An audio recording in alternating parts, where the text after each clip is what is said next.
Good evening, everyone. I'd like to welcome you to the Hampstead School Board meeting for Tuesday, October 22nd, 2019. Melissa, will you please call the roll? Certainly. Jason Giard? Here. Caitlin Parnell? Here. David Smith? Jim Sweeney? Karen Yusenka? Here. Pinkerton Academy Student Liaison, Emma Johnston? Here. Thank you. And also seated at the board table is Superintendent of Schools, Dr. Earl Metzler. Do the pledge.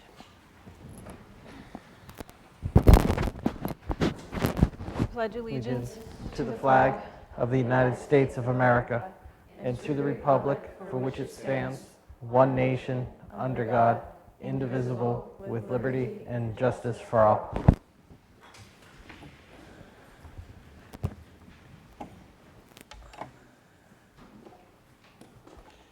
First up on the agenda, we have budget discussions.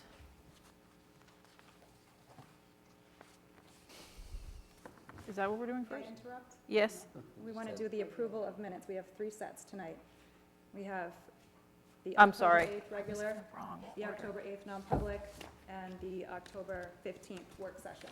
Thank you for keeping us on track, Melissa. I was looking at our work session start. Thank you. Yep. So if we can look over the minutes. And then have a motion. I think you were looking at the work session. That's piece exactly of what it. I was doing. Yeah, it's Yep. different this time. Yep, thank you. No problem. My pleasure.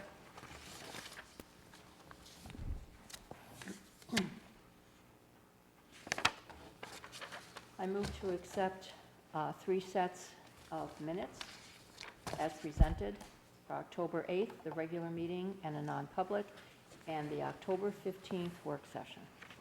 Second. All in favor?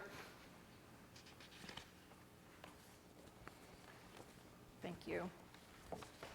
Melissa, do we have any public comments this evening? We do not have any tonight. Okay, thank you. We are going to start something a little bit new this meeting. This is Emma's second year with us as our student liaison, and we decided she needed to speak more. So I'm not sure if some people are aware, but we alternate the meetings that have administrative updates.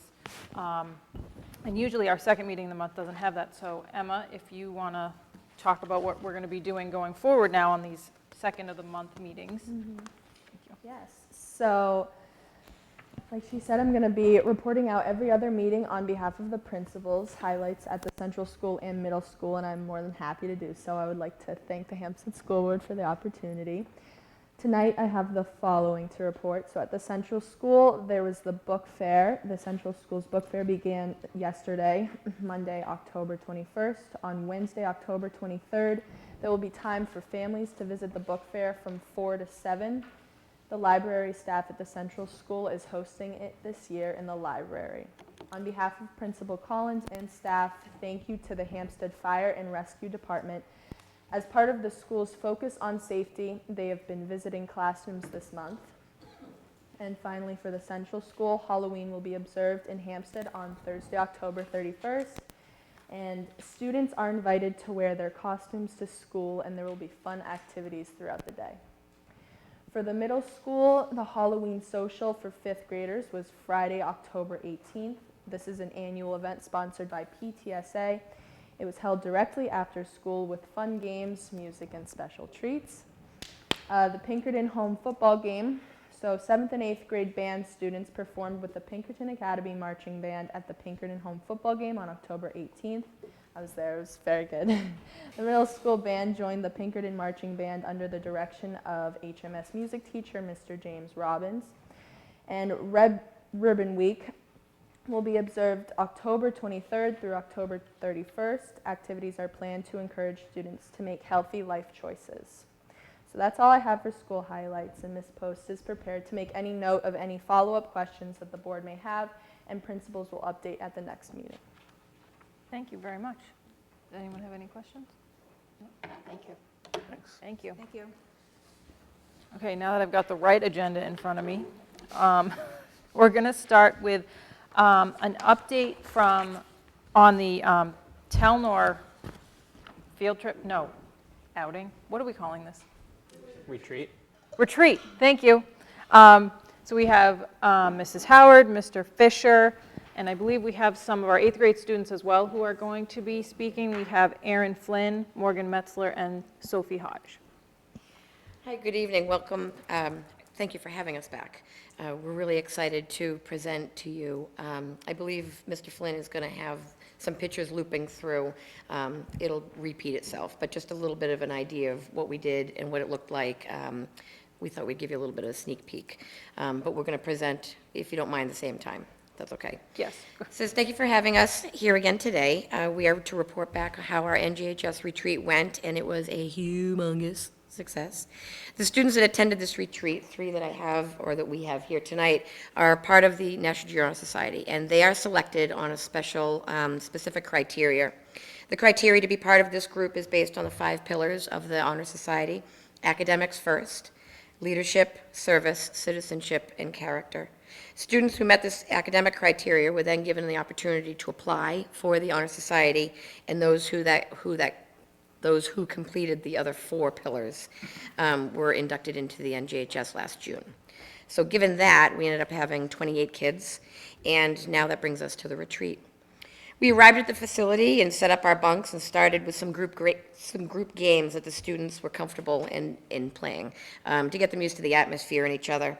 The students embraced their time together and laughed and worked the whole time together in cooperation and collaboration with each other to get tasks done. Some of them were throwing a chicken and chasing it.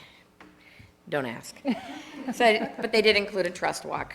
The students then rotated through various teamwork challenges in small groups guided by a chaperone that focused on communication, collaboration, and leadership skills, and not just learning the games themselves, but how to administer these games and actually facilitate them in other groups when they leave us from the retreat.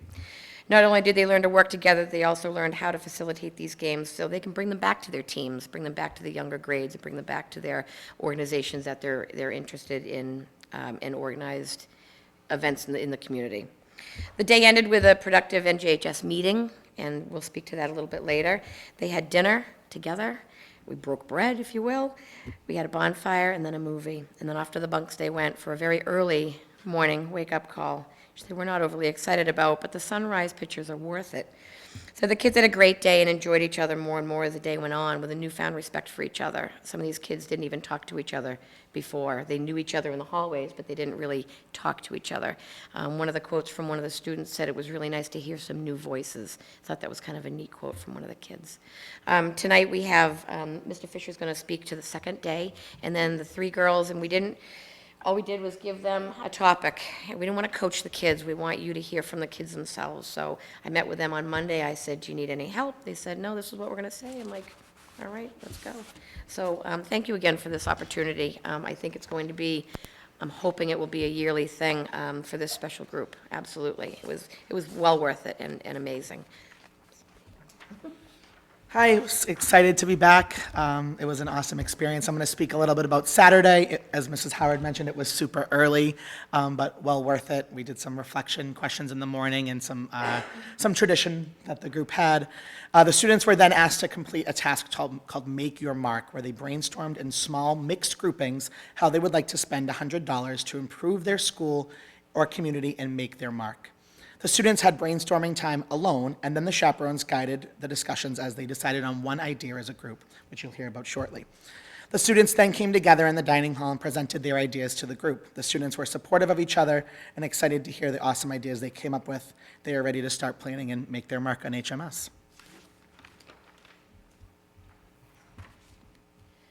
I'm sorry, this is Morgan Metzler. This is Sophie Hodge. And this is Erin Flynn. I forgot to introduce them, sorry. That's okay. Good evening. I'm here to talk to you about how this retreat brought the Hampstead Middle School and JHS closer together. We were lucky to go on this retreat, and I know that it brought us closer together. During this trip, we spent a night at Camp Telnor, where we went through a series of bonding activities to bring us better as a group. I believe that each and every one of us have a stronger friendship now than we did going into this weekend. We had the opportunity to talk to new people, make new friends, and come up with new ideas every minute that went by. We got to know each other in a different way than we would by just walking through the halls or sitting at a meeting. We got to be ourselves, gain new ideas, and just have fun with each other. Being one, togetherness, and friendship. During this weekend, I learned many things. I learned that being together as a group and working together instead of being one is going to make you much more successful and achieve more of your goals during the school year. This experience made us view each other in a different way than we may have known each other from school or on the field. We got to interact with each other by playing games and sitting at a campfire. Not every group has had this opportunity or privilege to get to bond right at the start of each school year. Personally, I think it is very important for a group to become close and comfortable with each other before working together. This will make us very successful this year because we know who each other are and we really got to know each other's personalities. I believe that the teachers that came with us on this trip made it incredible. They made this experience even more enjoyable because we got to know them as well. It gave us the chance to form a relationship with a teacher in the school that we could work with this year, whether it's for NJHS or for school. These teachers were Mrs. Howard, Mr. Fisher, Mr. Arroyo, Mrs. Benson, Mrs. Ruman, and Mrs. Joseph, our assistant principal. I would like to give them a special thank you for the hard work they put into this for this trip, and it was truly an amazing retreat that I will never forget.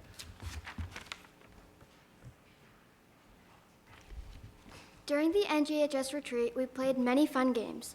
One of the games Mr. Fisher led. He called it Grandpa. He set up a bunch of chairs and we each sat in one, but he left one open. Mr. Fisher's goal was to sit in the empty chair.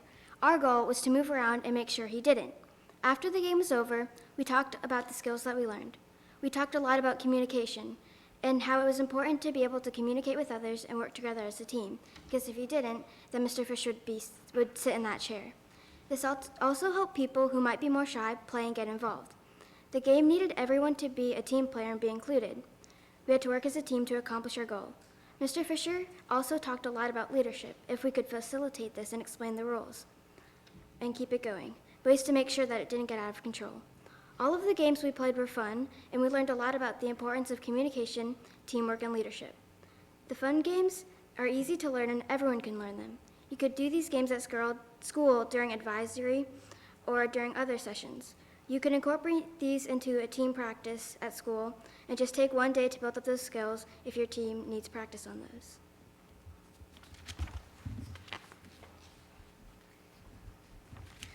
Good evening, I'm Erin Flynn and I'll be speaking about two of our missions. While we were on the retreat, we had a chance to have an actual NJHS meeting. During our meeting, Mrs. Howard showed us a very inspirational video and introduced the concept of a one-word goal. A one-word goal is a single word to live by instead of having a resolution that you could easily forget about or give up on. The single word creates a powerful, focused, clear goal. Some of the words that we came up with were together, unity, change, and collaboration.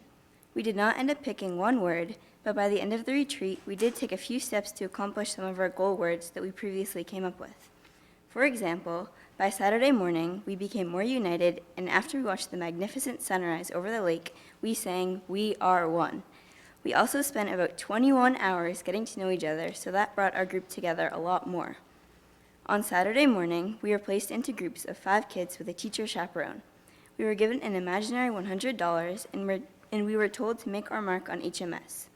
The groups that we were put into were decided randomly, so most of us had to work with peers that we usually don't hang out with. We were only given a few restrictions, including the budget, the amount of time that we had, and it had to be attainable. Next, we started our projects. First, we had to come up with a plan of what we wanted our project to be, and we had to come to a consensus. We had to be flexible with our group members, and we had to use our communication skills. After we had a plan, we had to approve it with our teacher advisor and revise it to make it work.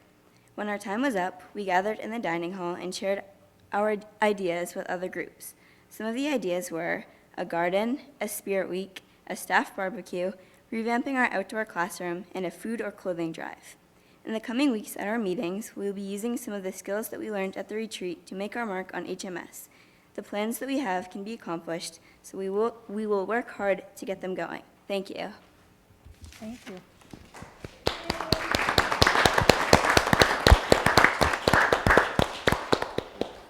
Any questions? It really was a phenomenal weekend. The kids said it was too short.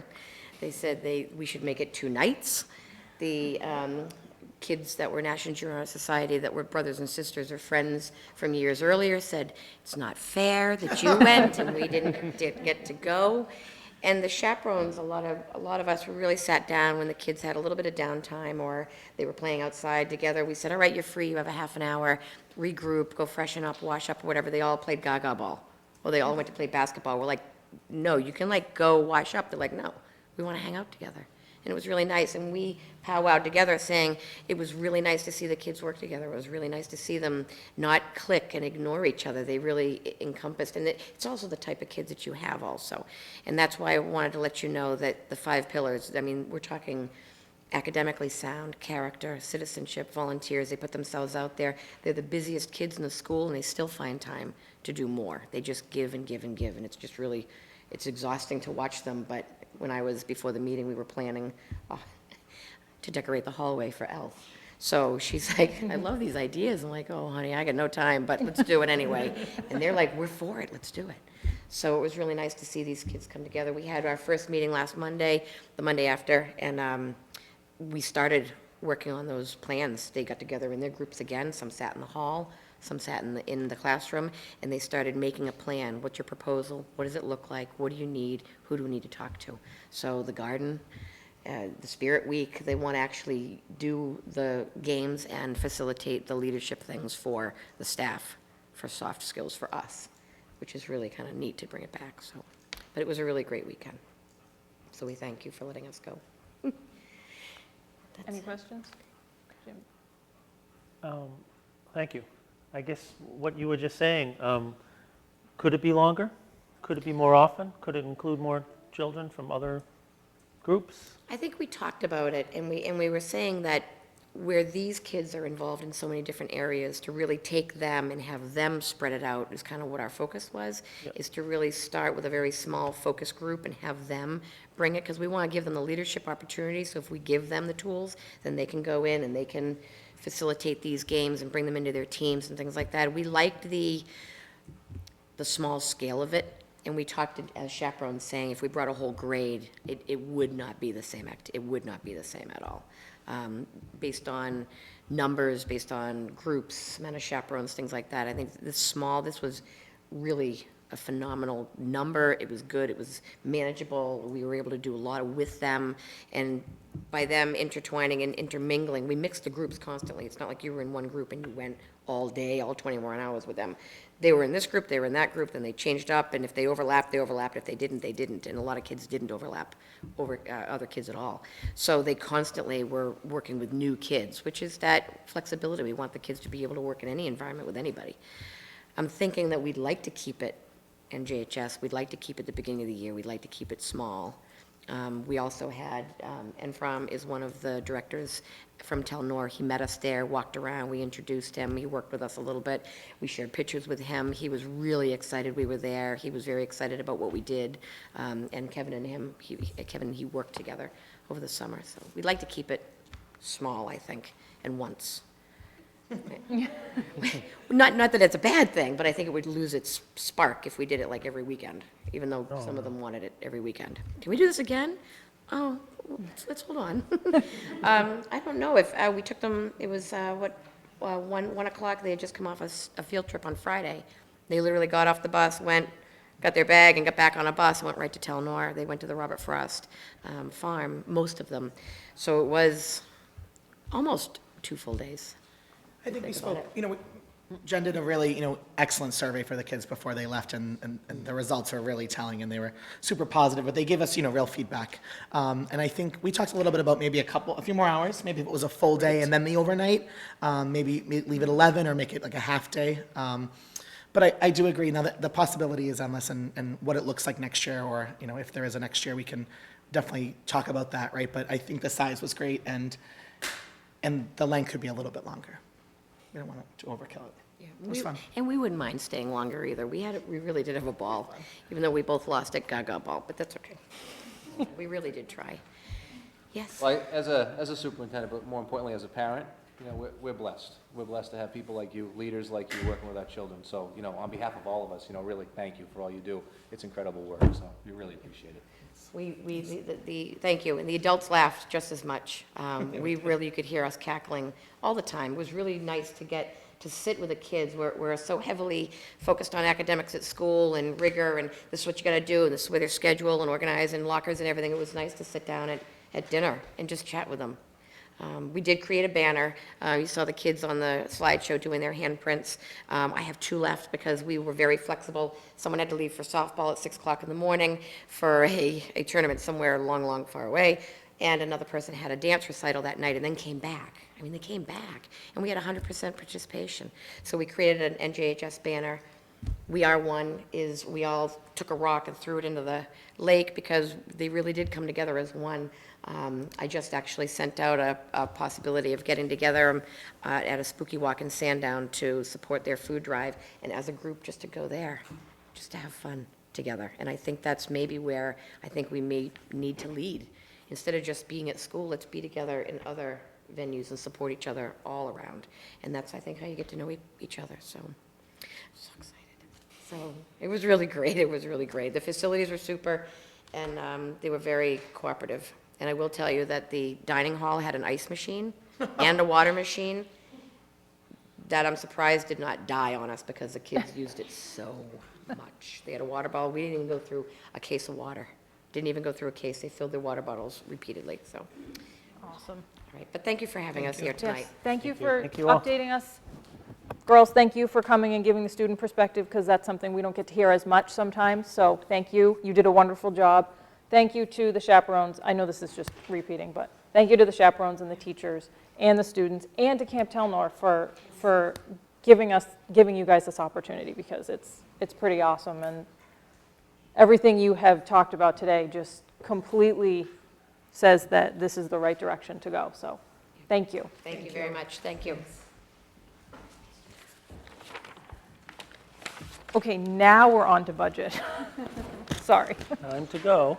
Yeah. If you want, Everybody else run. don't feel bad. Thank you.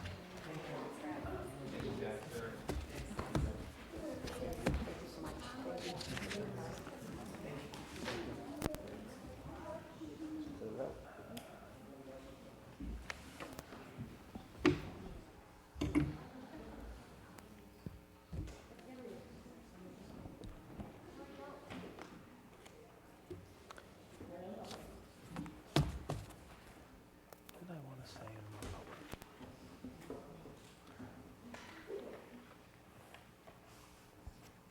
What are we talking about, the Chromebooks? I don't know, something. Can't think.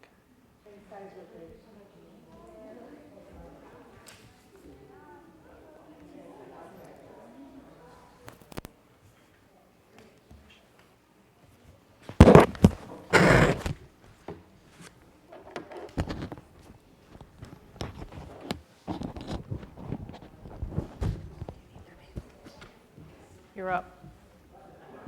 I don't know, it's under your name, so. That's great. I'll get started. No, it's everybody. That's So whoever wants to start. So what we will be doing is we'll be coming up as individual departments to speak about the drivers and answer any questions you may have. Will be a wireless clicker order tomorrow for meetings from now on, but for now we're gonna have to go back and forth. Quickly, it's the same development process which we've done. All the areas are based on next year, 2021. Requests based on actual costs when known, no surprises to anyone here. And we've really done a good job of evaluating needs versus wants. I think that's very important when you're dealing with a school budget. I'm sure there are going to be needs throughout and wants as well, and it's us to work with as a team here to decide what's best for the kids at the end of the day. All right.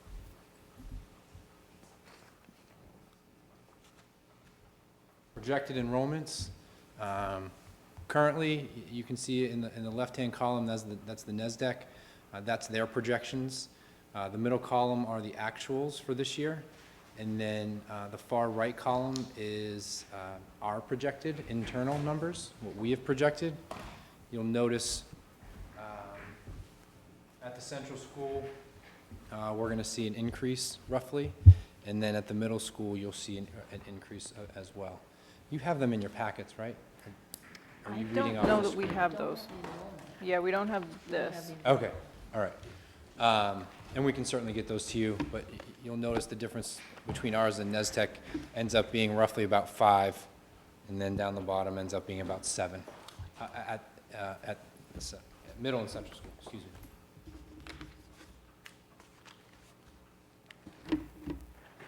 Okay, so first up is Mr. Collins. I'm going to pull a chair up. Yep. Go ahead.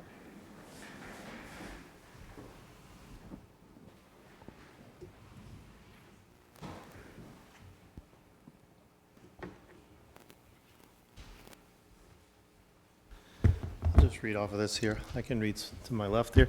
So basically, the central school budget tends to float just right around below that $200,000 mark.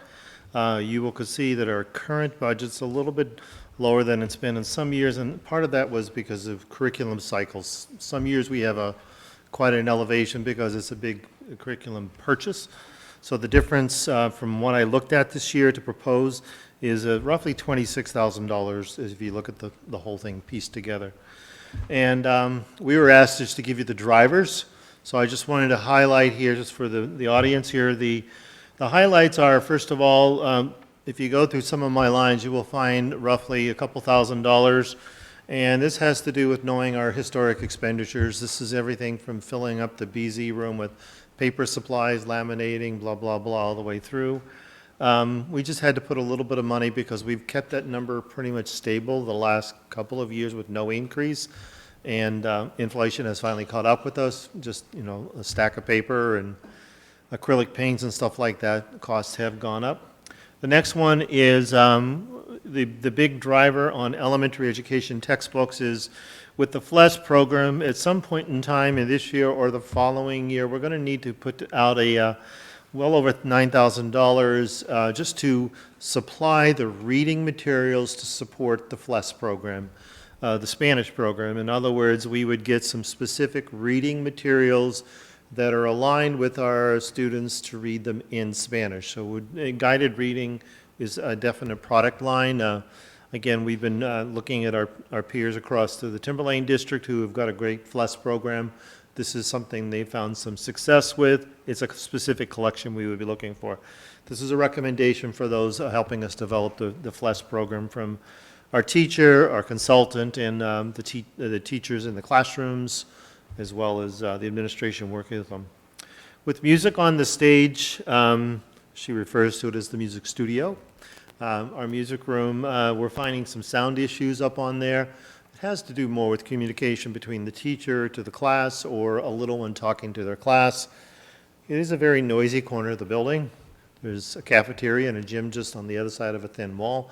So we just felt that we should put some amplification in there that would help out with day-to-day communications. It's not an uncommon sight to see this in many regular ed elementary classrooms. Basically, the teacher has some sort of a microphone on a lanyard around their neck of sorts, but Mrs. Stark has been investigating the best solutions, so we've priced them in the vicinity of $2,000. Science new equipment, we did a purchase over this past year. It had to do some specific stuff to support STEM at our school. So therefore, that was a one-time purchase, some of that stuff, so you didn't see that find itself in, so that line actually went down $4,000.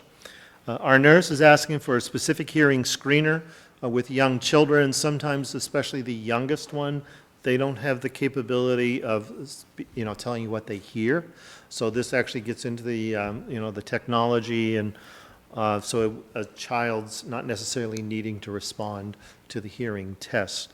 We're very fortunate on the vision side. The Lions have been very, very generous with us. They actually come into our school and assist with this, but this would help out with the hearing. And it really is, you're speaking more for the needs of preschool, kindergarten, and first grade, our youngest population.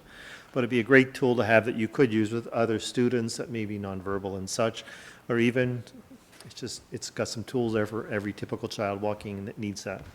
And the last one is, the board's very familiar. Over the last 3 years, this will be the third year trying to get our library furnishings up to speed, and this has been a long-range project we're working on to put the library shelving on wheels. Today, or if you come for the book fair tomorrow, you'll see it all in action. The library at the central school, we've got most of our shelving on wheels. We literally pushed it over to one side, closed the wall, set it up as a book fair. We've set it up for instructional things. And the side over there, since they just happen to not need the whole library, our ventures teacher took that space and blew it up for Kane's Arcade. If you don't know what Kane's Arcade is, it's cardboard invention city is the best way I can describe it. Kids are coming with fascinating pieces. So by having the furniture, you just make our school a little bit more functional so we can do great innovative things. So that's pretty much it. I'll hand it over to my colleagues.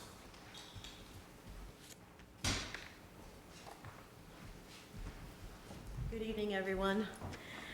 Nice to see you. And I have to piggyback on that with our library bookshelves that we were able to purchase. The movable shelving that we have is just fantastic. We were able to use a huge community space that used to be just put into little petitions, so we really appreciate that. It's helped us a lot. For the HMS budget for next year, I come in around $200,000. This year, we're at 167,155. We are up 33,401. And some of those drivers are our office copier is at end of life about 2 years ago, but we squeezed a little bit more life out of it, which is $5,800. 1,320 just for wipes for every classroom to have to disinfect doorknobs and hard surfaces during the day as needed for all classroom teachers. Our English language arts up 2,050 for teacher resources, and for those of you who have little ones in 5th grade, those are their writing notebooks that they fill up very quickly, and some subscriptions for curriculum materials.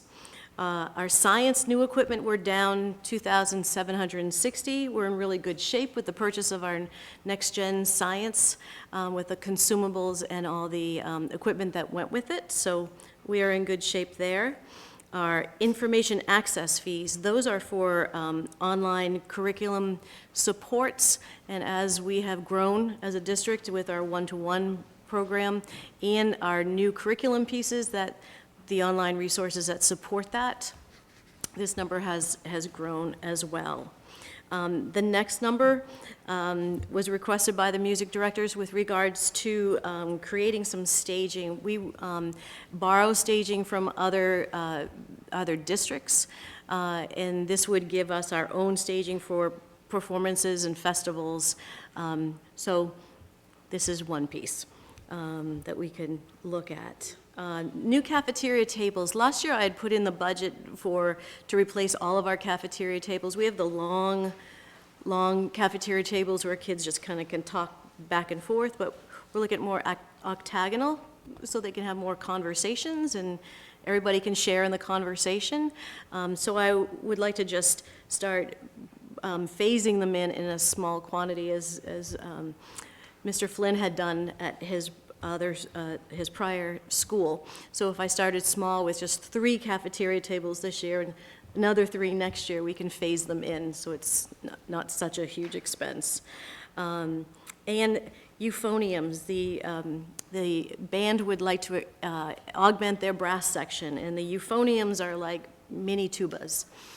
So we put down the wish of 4, but that is something we also can look at. And we're down $2,000 for reading and textbooks. We're in really good shape with our collections program, and things have stayed status quo. So those are my highlights. Do you have any questions? I don't think so. No. Thank you. Thank you.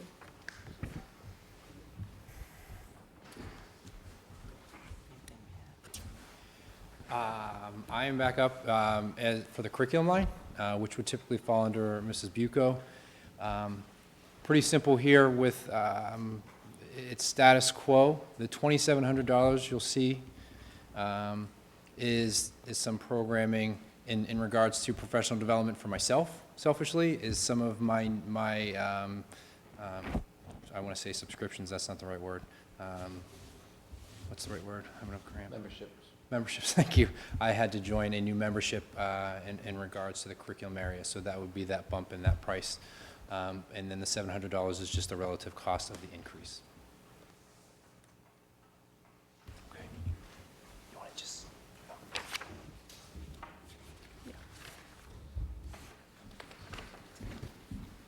Good evening, everyone. I'm here to talk about the special ed budget for FY '21. The proposed budget is $3,496,705. The current budget is $3,079,731, and the difference is $416,974, which is a 13.5 increase. On the next slide, I'll highlight the budget drivers that account for the majority of those increases. We currently have an enrollment of 232 students who are identified with an educational disability. The special ed programs for other public schools, that's an increase of $4,083 for required specialized placement. Underneath that, we have Pinkerton Academy, and that's a reduction of $25,625, and there is a reduction in need of paraeducator services for many of the students. The next line is private special education schools. That's an increase of $357,471. That is for required specialized placements. And I just want to highlight, there's a very wide range of costs for special ed programs that are approved by the DOE. And I'm just going to give you a range from $40,000 to $183,000. So it really depends on the needs of each child, very individualized. Residential tuition, that's an increase of $6,111 based on just an increase of cost. And then special ed transportation is an increase of $29,903, and that's the contractual cost for transportation. And we have to look at the students who are in out-of-district placements and also our 2 in-district buses as well. And there's a lot of different factors there. Some students require bus monitors. Sometimes it's an individual ride. Sometimes it's a shared ride. Depends on the number of schools where kids are being transported to. Okay. Yep, any questions on that slide? Nope, I don't think so. Just like to say Yep. for anybody watching, one reason we don't have a lot of questions for anyone who's watching at home is we actually had a budget workshop session, and this is really just a recap of everything that we've already gone over. And also just to point out that a large part of your budget, you don't have discretion over. It's required. Right.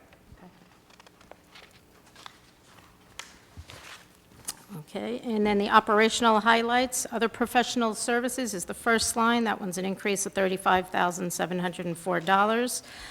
That includes a variety of different services. Just some examples are the teacher of the deaf, teacher of the visually impaired, tutoring, behavioral services, and currently we're contracting with a physical therapist to provide services within the district. I also had to take into account that we received less funds for IDEA this fiscal year based on allocations that we previously received going to the Derry School District from the DOE. And that's something that we're trying to work on ironing out to see if we can get those funds back, because they are receiving funds for students of ours that are at Pinkerton, but because the school is in Derry, the funds have gone to the Derry Public School District. So there are some other sending districts that are impacted as well as Hampstead. So that's something that's being worked on and trying to address. The next line is information access. That's up $2,111. That's for online programs for curriculum, and also the psychologists often have scoring software that they use for all the assessments that they do. And then new equipment is up $2,514. Those are for iPads that, where they use different educational programs to reinforce certain concepts that are being taught. And then occupational therapy equipment, often used to help students that need positioning and postural supports. The next line is replacement equipment for the psychology department. That's up $1,200. There's an updated psychological assessment, and when new assessments come out, we're required to use the current ones and not old ones once they're out. And then speech supplies is down $280, and they're just less supplies that they need. And that is the last slide for me. Thank you. Yep, thank you.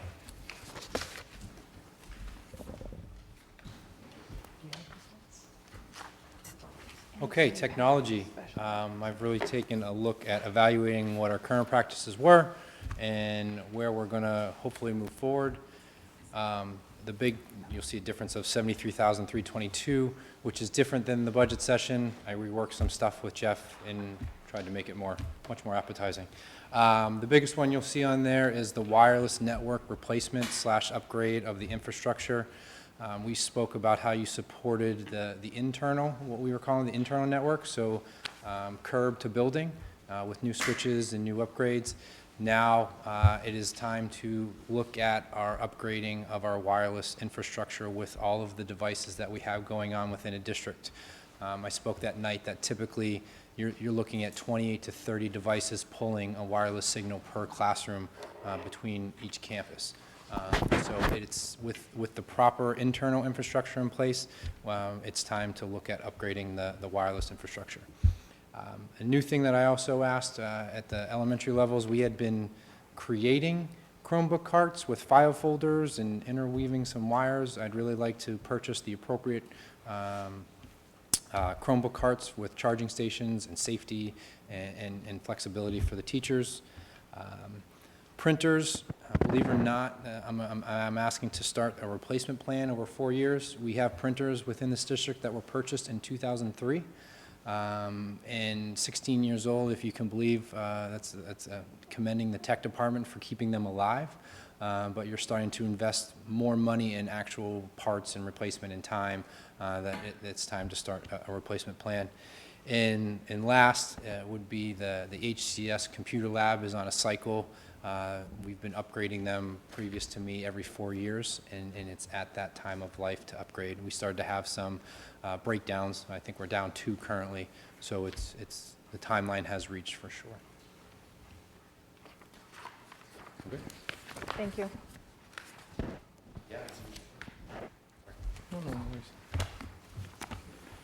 Well, good evening. We have some changes in the facilities line item. You'll see a proposed budget of $857,449 compared to current year of $788,000 for a difference of $69,448.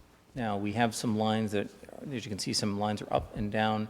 We have an additional amount included in water and sewer, largely owing to the fact that we have an aging infrastructure, both in terms of our on-site water and in terms of our septic facilities. We also have additional requirements upcoming due to some recently enacted state legislation relating to additional PFAS testing for our water, which is an additional, rather expensive test.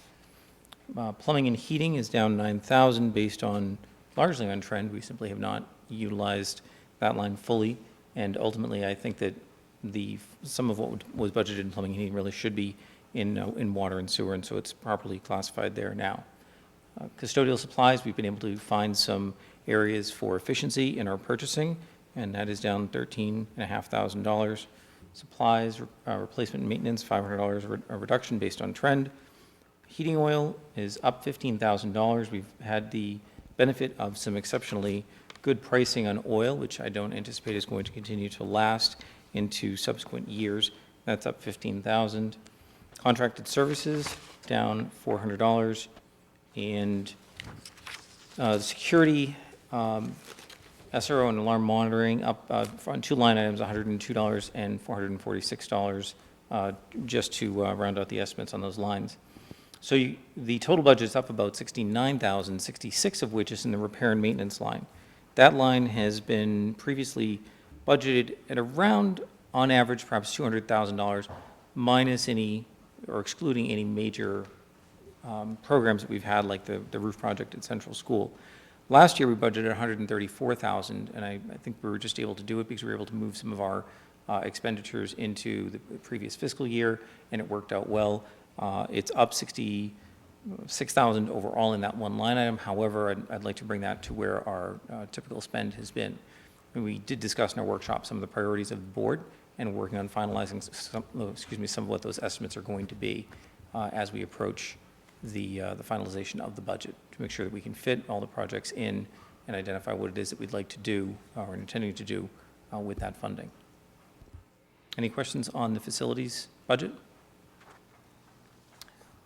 I don't have any at this point. I think, as you mentioned, as we move forward and kind of determine what projects we're going to be looking at, I think it will determine what that building improvement number ends up being, but I think that's a little premature right now, because as you said, we have to determine those at this point, so. Yep. So you can see with the Pinkerton tuition, regular education budget line items, I have 2019-20 budgeted, what our actuals are this year, as well as the proposed 2021. I'm going out on a bit of a limb here. I don't know exactly what that budget number is going to be for tuition increase at Pinkerton. I trust that there will be some sort of an escalator in that cost. We had budgeted in the current year 454 students. Our actuals are 433. We were a little bit heavier than normal, and particularly in our lower grades. And if you recall, the previous year we had been a little low and ended up having a higher enrollment than anticipated. The enrollments right now are really only up until this point, so they really aren't final. We don't really have a firm idea as to what that's going to be until we get into what next year's numbers are going to be, until we get into the next year anyway, until we get into the next calendar year. So our tuition rate last year, we had budgeted ultimately at $12,778, which I believe was a 4x% increase over the previous year. It's a very touchy number. We ended up getting billed at the same at $12,778. However, those numbers weren't finalized until much later on in the budget process. So if you were to simply take what we would estimate now for our enrollment next year at 440 students at a 5% increase, estimated at 13,417, that number goes from a total budgeted in the current year of $5,800,000 to a proposed budget of $5,900,000, a little over $5,900,000 for the upcoming year. So it's showing an increase of $102,708. This is more of a placeholder as we get further along. Prior to the finalization of the budget, we're able to capture our enrollment numbers, and as we get closer to the finalization of the number, we have more certain budget numbers to work with for the upcoming budget year.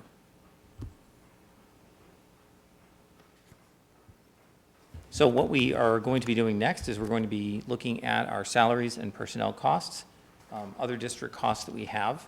We're going to be looking at those actual rates for Pinkerton, determining any changes to the bottom line, and it'll be up to the board to decide on any warrant articles. Typically, we have a capital reserve contribution. You've had the central school renovation project and bond project on the warrant as well. So I would ask that you take a look and see or give some thought to what those warrant articles may be for the year upcoming. And that may tie into what the facilities projects are that we finally end up coming to a consensus on. We will have further costs, better cost estimates on what those projects are in order to move forward before the finalization of the budget. So, and that's it. Any questions on the budget generally? Anyone? Okay.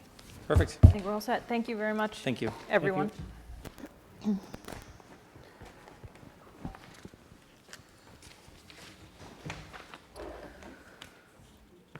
Okay, next up we have policies. Now, I do want to do something a little bit different.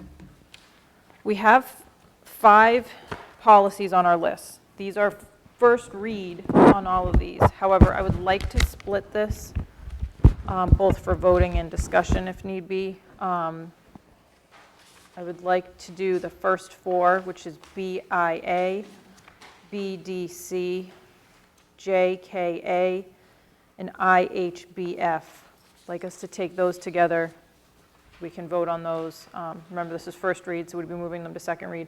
And then after that, I'd like to move to KI and look at both any discussions and then have a discussion about waiving second read.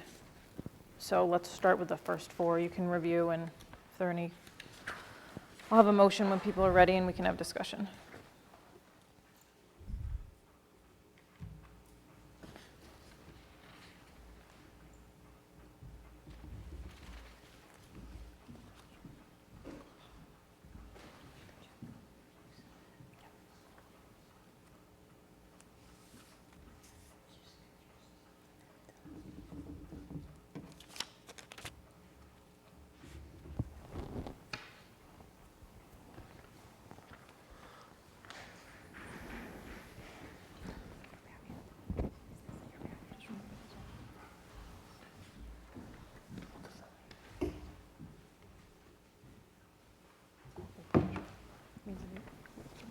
policy saying don't do it.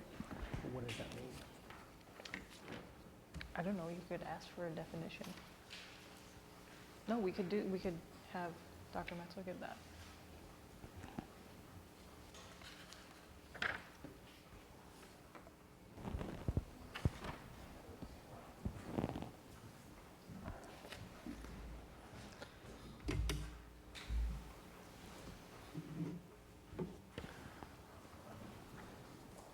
You want to have a motion?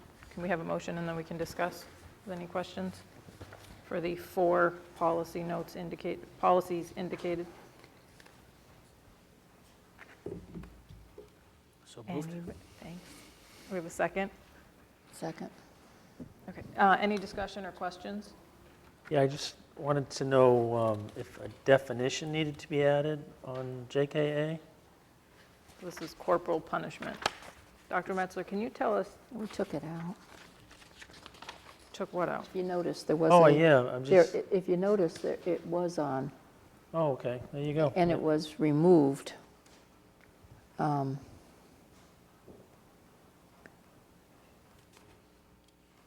just, if you have that statement, You think people- that we need to have that statement put back in?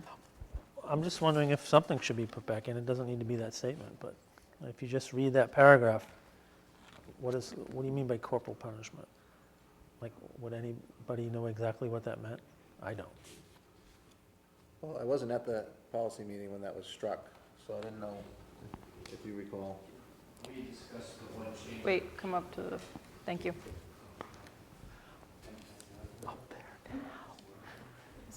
As I recall, that was already, I don't know who removed it. That was removed when it came to Yeah, policy. that's the recommendation typically. So typically we'll get recommendations from the School Board Association. And then through our meeting, you'll see that down the bottom.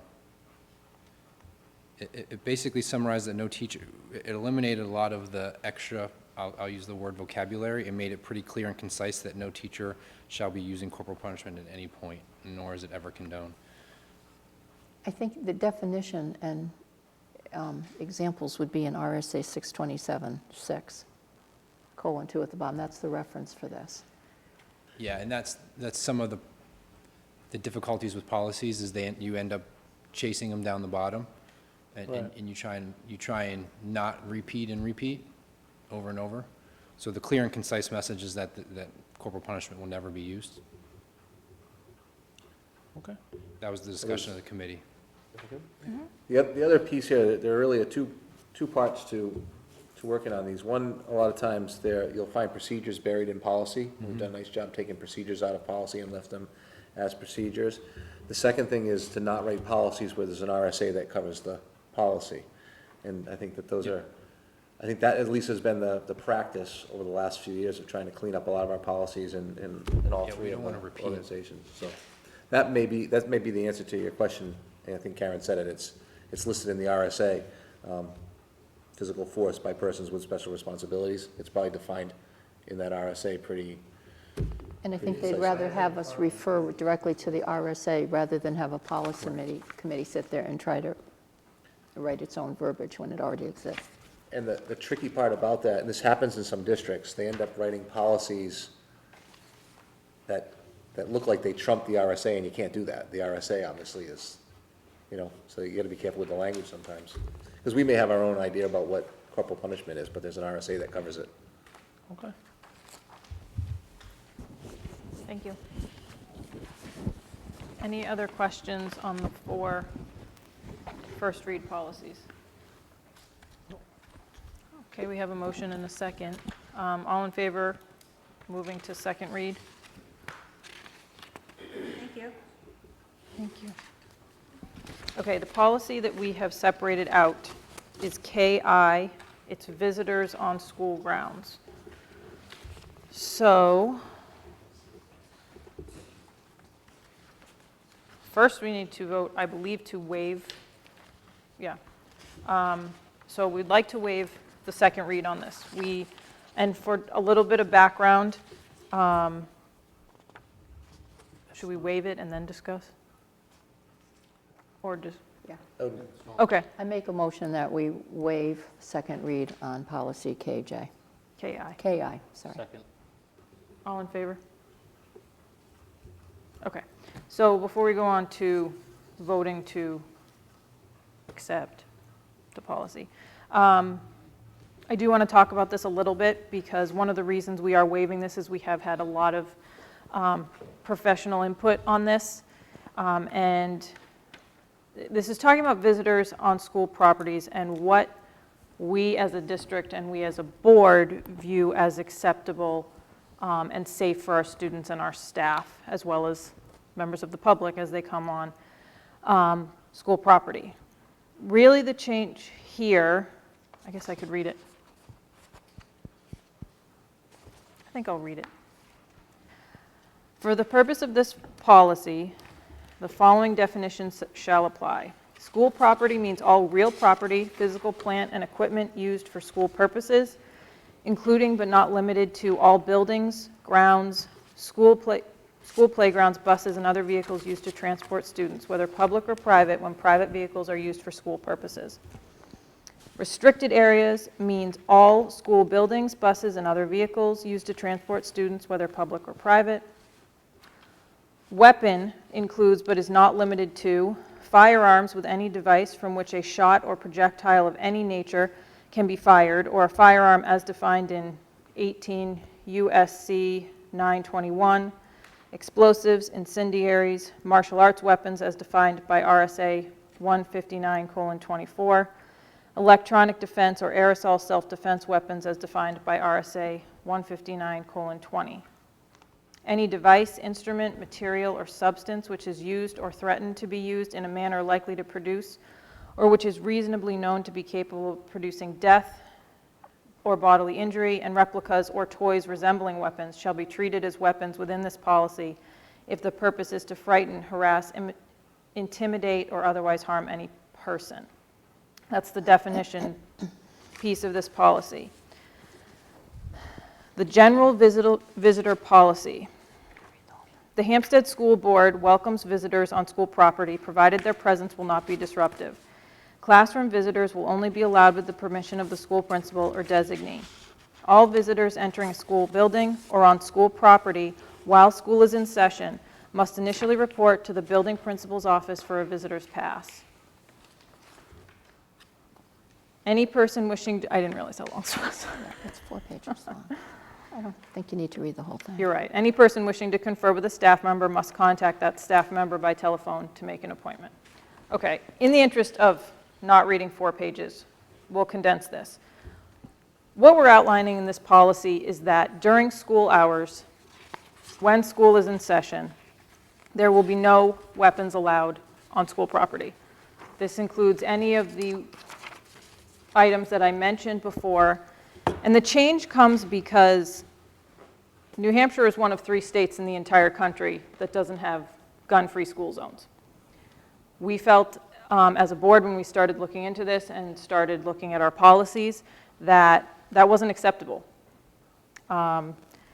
So we wanted to revise this. We have consulted with our school attorney as well to make sure that we were not infringing on other people's rights or making it more difficult for areas in the community, and that's been a concern in the past.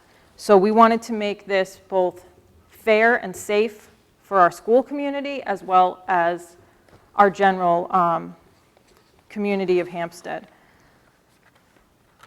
At this point, if there's a violation of the policy, should we pass it when we vote on it in a few more minutes, it's going to be deemed a trespass on school property, and we will be notifying the town police. And we have consulted with them as well as we've moved forward with this. Does anyone feel that I've missed anything here, or do we want to? We can take a motion and then do discussion, if we would like to. I have a motion to accept policy KI. So moved. Second. Any discussion or comments? No, I think you covered most of it. The difference is, and to be really clear, This is visitors on school property. We've defined school property to make it the building, that point of entry at the door. I certainly don't want anyone to think that in any way this policy is infringing on anyone's Second Amendment rights. It is not. This policy is no different than if someone were to come to the door with an open container of alcohol, and the principal would come to the door and say, "I'm sorry, you're welcome in our building, but you have to leave your open container in your car or elsewhere. You can't come in with it." That's the same approach that's going to be taken here, because this is based on property rights and property rights in New Hampshire. So, and as Caitlin said, it makes sense that we're doing this because we are only one of 3 states, as she said. Actually, Hawaii and Wyoming are the other ones that don't have anything. And just a little bit more history. When the Congress passed the Gun-Free School Zone Act in 1990, it existed for 4 years until a case was brought to the United States Supreme Court, at which time the Supreme Court ruled it unconstitutional because they made it part of the Intercommerce Act.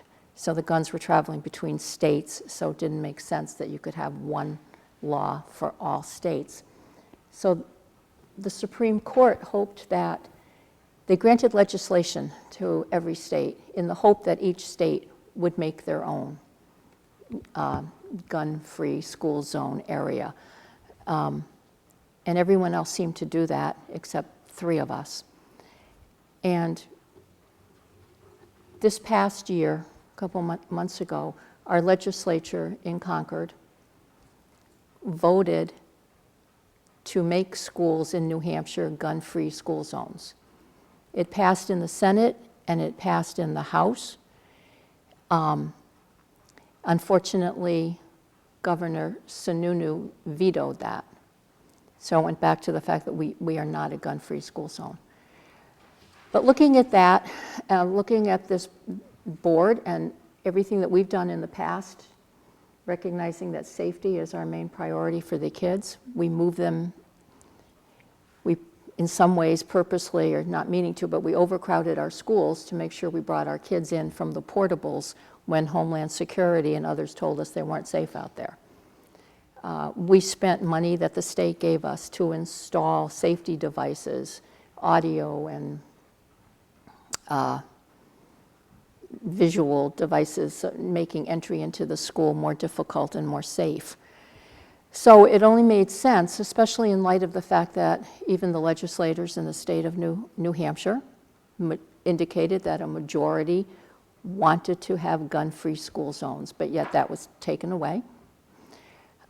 We felt that we needed to do something, and that's what Caitlin said.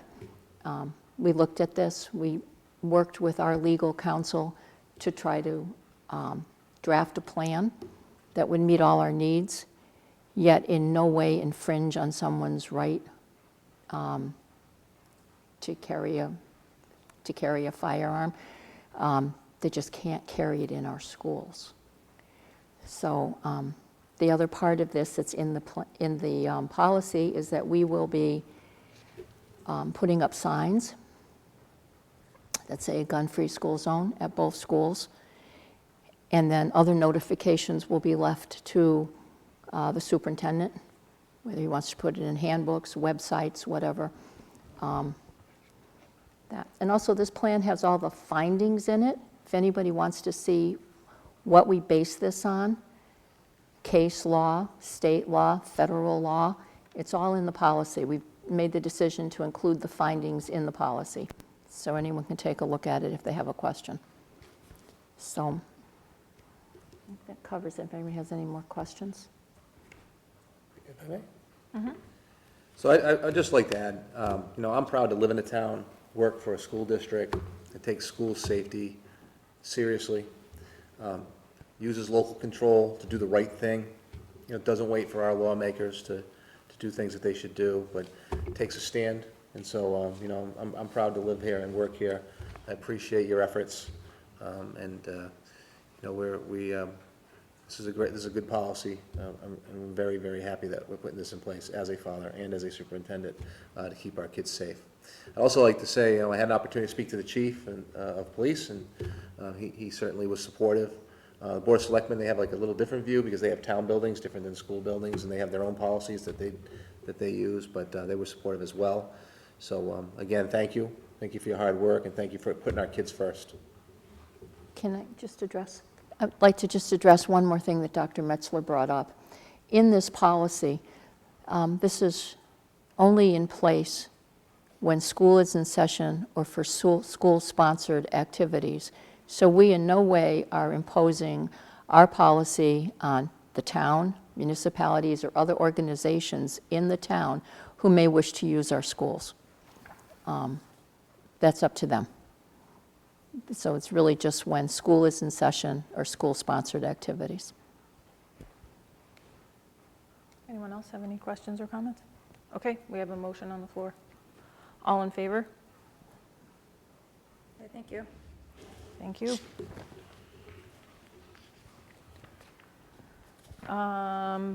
Board comments and correspondence. Well Jim? said. You're all set. Okay. Let's see. I, last week, got a chance to go into both central school and middle school. I haven't really had a chance to do that since school's been in session. And I always really, really enjoy that because it's great to see the schools in action when all of our kids are there and all of our teachers and our support staff and administrators are there. It's a different feeling than walking through when it's empty. And it's also nice to see, it's helpful to see the areas that we need to work on in our buildings. And this is something that goes back a little bit to our budget discussions. We have work that needs to be done. It was great to see in the middle school some classrooms that we updated this past summer with new flooring and new ceiling tiles and paint, which makes a huge difference. And but it also makes it real clear the classrooms that need to be next on the list and get those done. So it's something that certainly needs to be thought about with our budgetary pieces. And it's amazing what Central School manages to do with their spaces, but we are using every square inch of that building.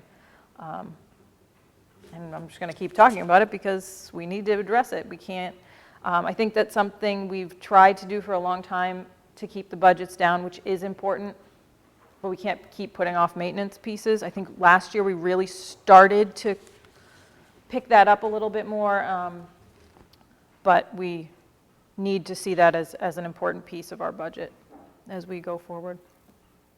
I think that's it. I attended the policy committee meeting. That's about it. I got to attend the middle school Play for a Cure Day. Lots of fun after school.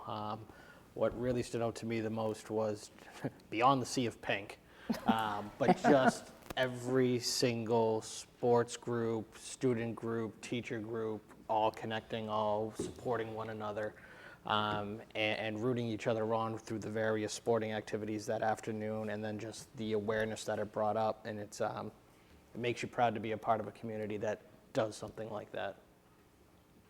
Awesome. It is a sea of pink. See, You have never been there. Whoa, just go, just to stand there and look at, and heaven forbid trying to find your child in that sea of pink, because that's not easy to do either.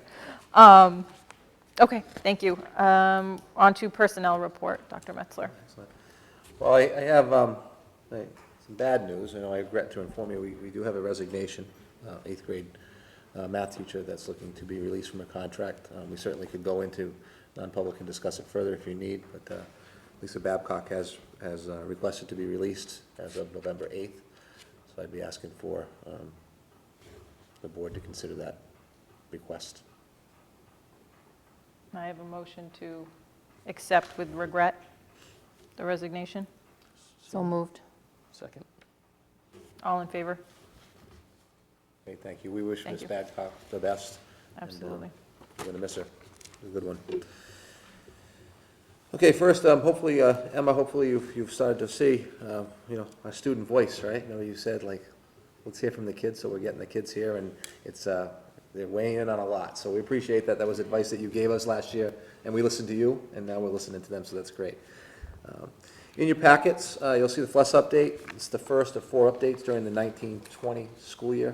The first 3 will be written reports, like the one you see in your packet, and the 4th one will be at the end of the school year. It will be presented in person by the FLES consultant, Beth Netzler. Reminder, the Hampstead Central School Construction Renovation Committee meeting, that's Wednesday, October 30th. That's at 3 p.m., and that's at the SAU. I have an update for you on the Pinkerton contract. I know I updated you last time to say it has been signed. It's also been the tuition agreement between Hampstead and Pinkerton Academy that has been submitted to the State Board of Education for approval. The agreement will be placed on the board's consent agenda with the next State Board of Education meeting. That's scheduled for Thursday, November 21st at Woodsville High School, and that starts at 9:30 a.m. Our new facilities director, Jeff Mackey, he's underway. He's been around. I had an opportunity to meet with him. We'll at some point in the near future, we'll have him here to get kind of an update in terms of from his lens, the conditions of our 2 buildings and some recommendations. He'll be very much involved in the budgeting process, reporting directly to Jeff Dowd, but he's off to a good start, and so we thank Jeff for his efforts. Ms. Gallagher indicated earlier about our fund misallocation, money that was sent to Derry, and so we are working on that. I know the special education director and people in Derry are trying to pull together a meeting to put some sort of plan together, and that's underway. We don't really have anything to report in terms of any progress yet, but underway. We're optimistic that we will be able to access some of those funds for something. We're just not quite sure just yet.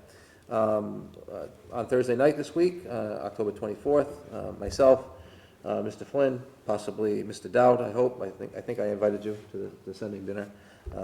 Caitlin and Karen and Jim was a maybe, right? We're all going to the dinner, the sending schools dinner at Pinkerton. So maybe he's not a maybe anymore. I don't know. Not to put you on the spot. Maybe, yeah. I had to RSVP. He's still a maybe. You can always say maybe. Only maybe. You can go anyway. So for those watching or anybody that's paying attention, basically the sending schools dinner, it's an opportunity to be there with the other sending schools, and Dr. Powers and certainly the Board of Trustees provides us with lots of information. We'll get to see some demonstrations, talk about some of the good work that they're doing, and an opportunity to give some input. So we look forward to that. It's always a great night.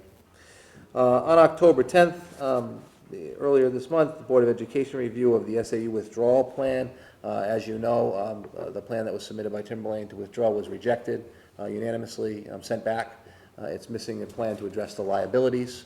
Our hope, and through our attorney, that those liabilities will be addressed, and so that Timberlane, in the event that they withdraw from SAU 55, that they'll be able to share with you exactly how they plan to pay Hampstead what they owe in terms of liabilities. So I know that they plan to meet again. Hopefully they'll take care of that responsibility and get that back to the Board of Education, and they'll be able to see that there is an actual plan about how they're going to address the liabilities, the money that they owe Hampstead in the event that they withdraw from SAU 55. So that's coming up.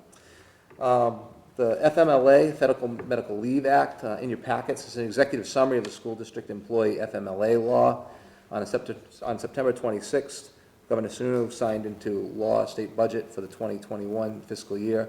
Buried in the budget law is a provision that will effectively increase the number of school district employees eligible for the FMLA provision.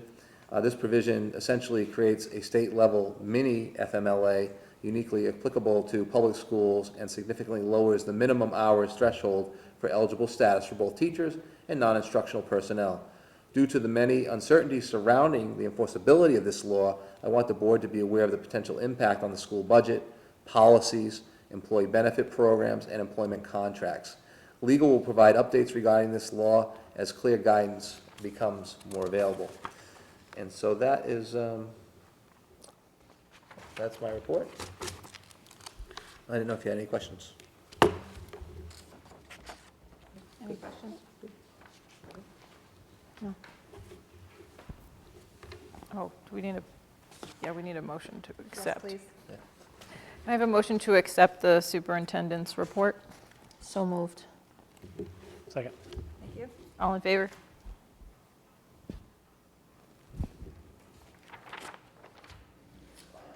Does anyone have any old or other business to bring forward?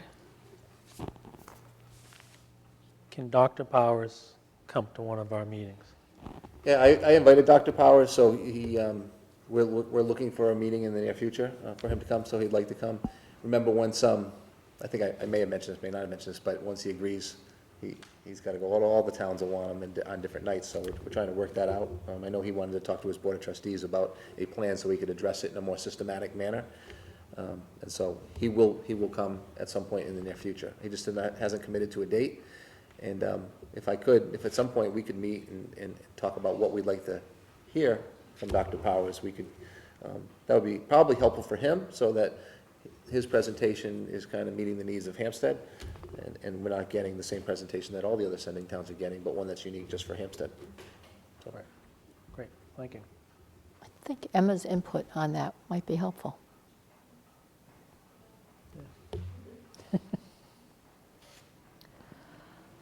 Okay, that's all for our regular meeting, although I am going to ask for a non-public under RSA 91A3, paragraph 2L, legal. And, I'm sorry, I just asked for a motion to enter. go ahead. I was just going to ask if Jeff can Jeff stay? Yeah, yes, that would be good. I get a motion to enter into non-public. Yes, can we, So moved. Second. Melissa, Oh, can you you have to do the roll call. poll the board? Yes, Mr. Giard, Mr. Cornell, Yes. Mr. Sweeney. Yes. Thank you.